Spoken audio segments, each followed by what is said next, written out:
నాకేమీ నోటీసులు రాలేదు, వచ్చే అవకాశమే లేదు. ఇది యువనటులు తనీష్ అండ్ నందు డ్రగ్స్ ఆరోపణలు.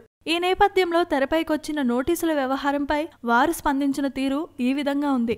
ముందుగా తనీష్ గురించి మాట్లాడుకుందాం. నచ్చావలే సినిమాతో తెలుగు తెరకు హీరోగా పరిచయమయ్యాడు తనీష్. అయితే హీరోగా సక్సెస్ సాధించలేకపోయిన తనీష్ నెగిటివ్ రోల్స్ పై ఫోకస్ పెట్టాడు. ప్రస్తుతం కృష్ణవంశీ దర్శకత్వంలో తెరకెక్కుతున్న నక్షత్రం అనే సినిమాలో నెగిటివ్ రోల్లో నటిస్తున్న తనీష్ ఆ సినిమా ఎప్పుడు విడుదలవుతుందా అని ఉత్కంఠగా ఎదురుచూస్తున్నాడు.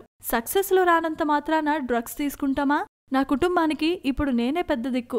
నా మీద ఈ అసత్య ఆరోపణలు నా కుటుంబంపై తీవ్రమైన ప్రభావాన్ని చూపుతున్నాయి. వారు నన్ను నమ్ముతున్నారు, కానీ వారిపై వచ్చే మానసిక ఒత్తిడికి ఎవరు బాధ్యత వహిస్తారు అంటూ తీవ్రమైన ఆవేదన వ్యక్తం చేశాడు తనీష్. మరోపక్క గాయని గీతామాధురి భర్త నటుడు నందు కూడా ఇదే తరహాలో స్పందించాడు. అసలు డ్రగ్స్ గురించి తనకేమీ తెలియదని, తాను పుట్టి పెరిగిన వాతావరణం వేరని, తనకు నోటీసులు అందలేదని చెప్పిన నందు పూర్తి వివరాలు తెలుసుకోకుండా డ్రగ్స్ కేసులో తన పేరుని ప్రస్తావిస్తూ కథనాలు అల్లేయటం బాధ కలిగించిందని అన్నాడు.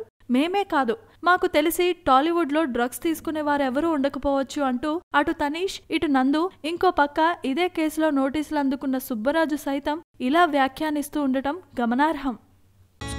Please subscribe. Hi, it's me Purna. Please subscribe.